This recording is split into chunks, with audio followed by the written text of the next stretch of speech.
Good morning, gardeners, and welcome to Thursday, June 29th. My name is Catherine, and I created a show called Good Morning Gardeners, even though I can't grow green things because I am referring to gardening metaphorically. We're planting the seeds for a better day. We're starting our morning by getting in the right mindset to cultivate a better life for ourselves, better communities, and a better world. If you like this video, please give it a thumbs up and subscribe if you'd like to add Good Morning Gardeners to your morning routine. I do my best to wake you up with positive and mentally stimulating ideas, but sometimes I do miss things. If you have something to add to the ideas I discussed today, please chime in the comments section below. Today is the International Day of the Tropics. This day celebrates the extraordinary diversity of the tropics while highlighting unique challenges and opportunities that nations of the tropics face. It provides an opportunity to take stock of the progress across the tropics, to share tropical stories and expertise, and to acknowledge the diversity and potential of the region. By 2050, the region will host most of the world's people and 2/3 of its children. More people experience undernourishment in the tropics than in the rest of the world. The proportion of the urban population living in slum conditions is higher in the tropics than in the rest of the world as well. The International Day of the Tropics was designated to raise awareness to the specific challenges faced by tropical areas, the far-reaching implications of the issues affecting the world's tropical zone, and the need at all levels to raise awareness and to underline the important role that countries in the tropics will play in achieving the UN's Sustainable Development Goals. You can learn more about these Sustainable Development Goals at the link I've placed in the description of this video. So today is Thursday, and Thursday has always been my favorite day, and I know that isn't a super popular opinion because most people's favorite day of the week is either Friday or Saturday, right? Because, on Friday, you're looking forward to the weekend, and on Saturday, you're in the heart of the weekend. And then, of course, everybody hates Sundays because you're, considering and planning and preparing to return back to work on Monday. But I like Thursdays because I have always thought of Friday as a part of the weekend. And I have done this since I was a child. It was just sort of like implicitly. I've always phoned Fridays in. I have never thought of Friday as a serious work day. And yeah, I actually think that this is more common than people might admit. And, looking back on like when I was a kid in school, Fridays were really big for like movies, watching educational videos, pizza parties, things like that. And I think that also carries over into workplaces, which also tend to take Fridays less seriously. So in light of this, I am going to read to you guys about the 4-day work week. And this is going to be from Deep Work by Newport, when he shared a little bit about an experiment that was done with the 4-day work week. All right.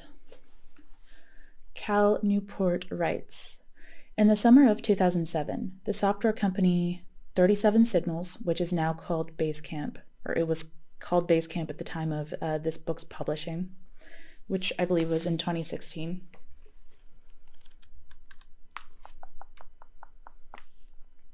Yes, 2016. All right.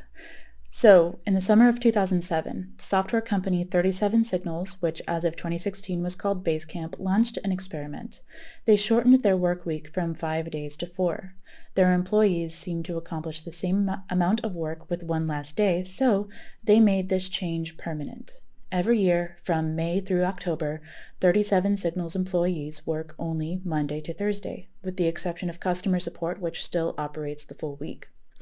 As company co-founder Jason Fried quipped in a blog post about the decision, people should enjoy the weather in the summer. It didn't take long before the grumbles began in the business press.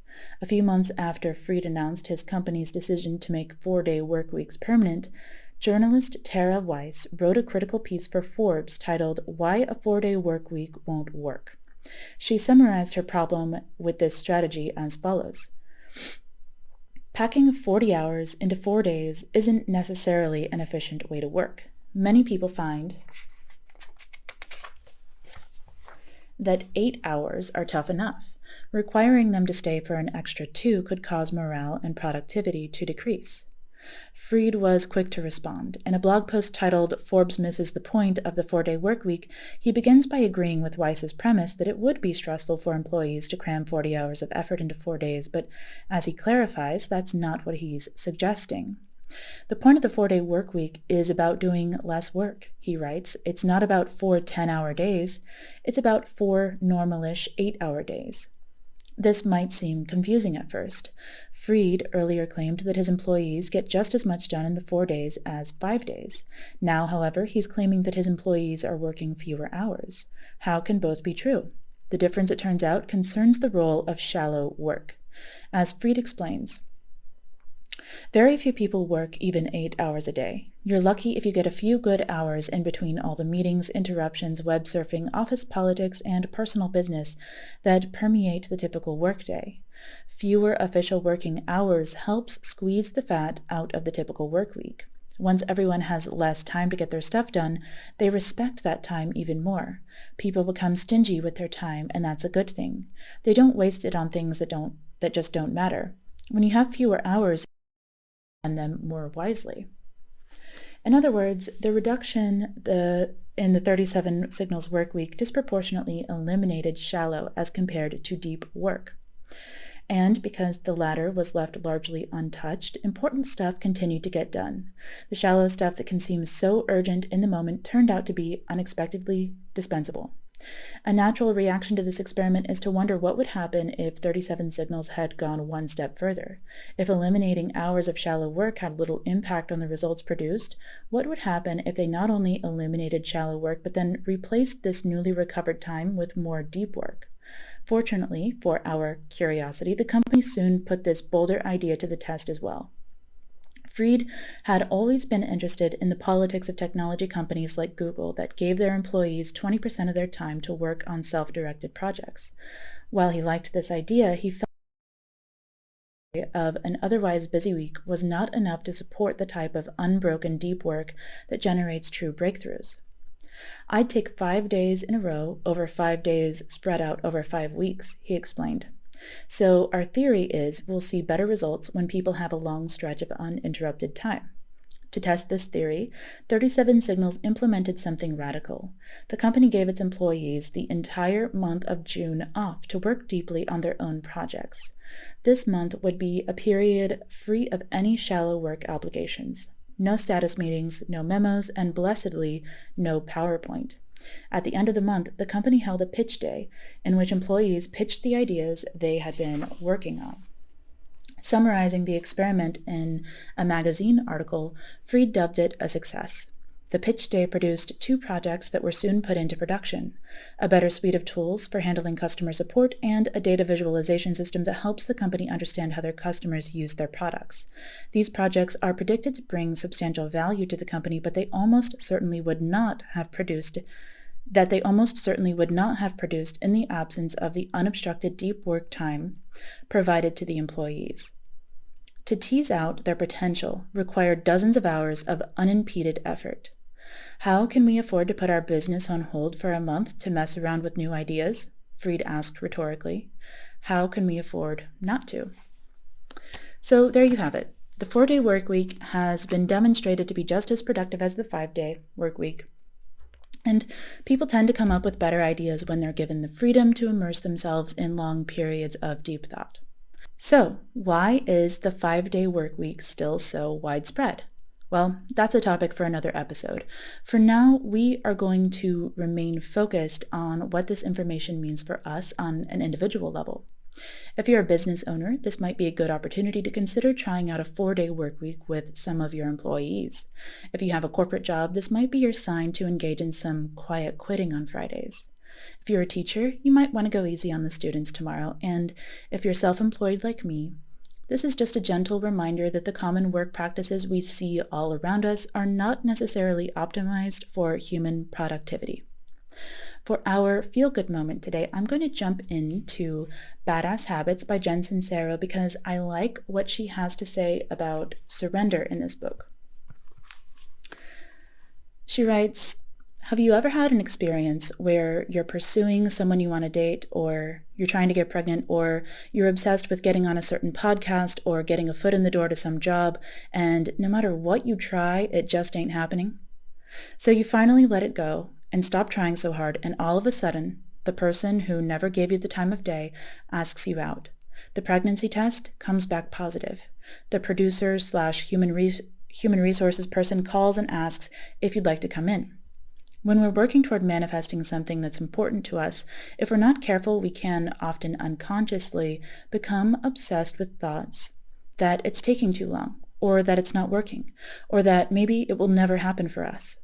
Once you surrender, however, you unhook yourself from the negative energy of these thoughts, as if you're being electrocuted and someone shoves you away from the deadly current with a 2x4.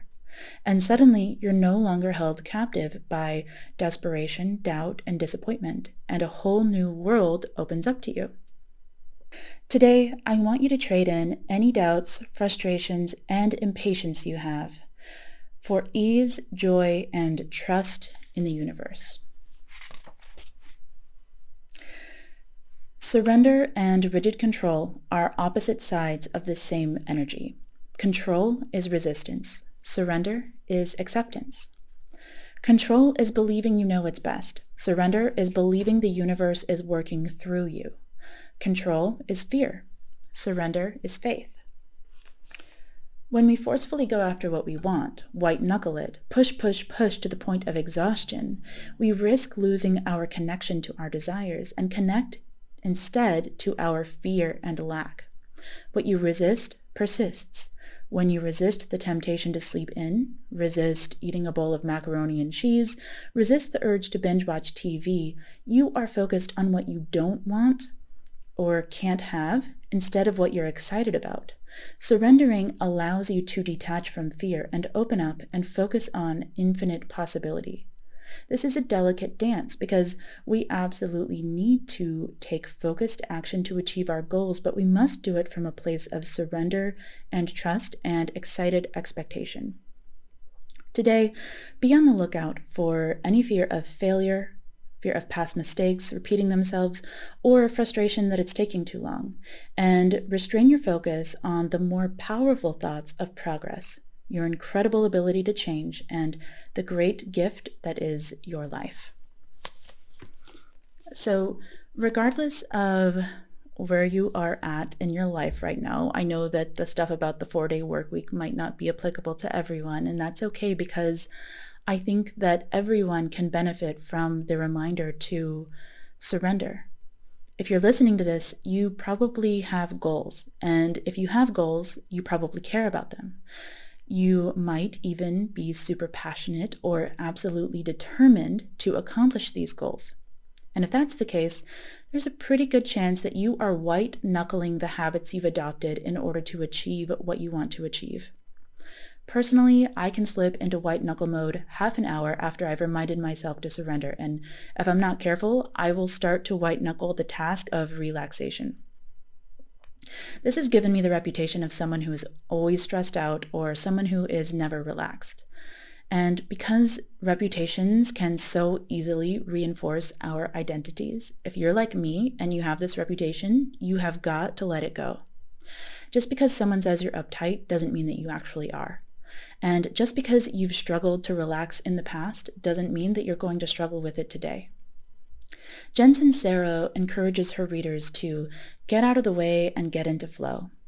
Ironically, achieving a state of flow is easy for me because I am so passionate about my goals, I can easily lose myself while working on projects.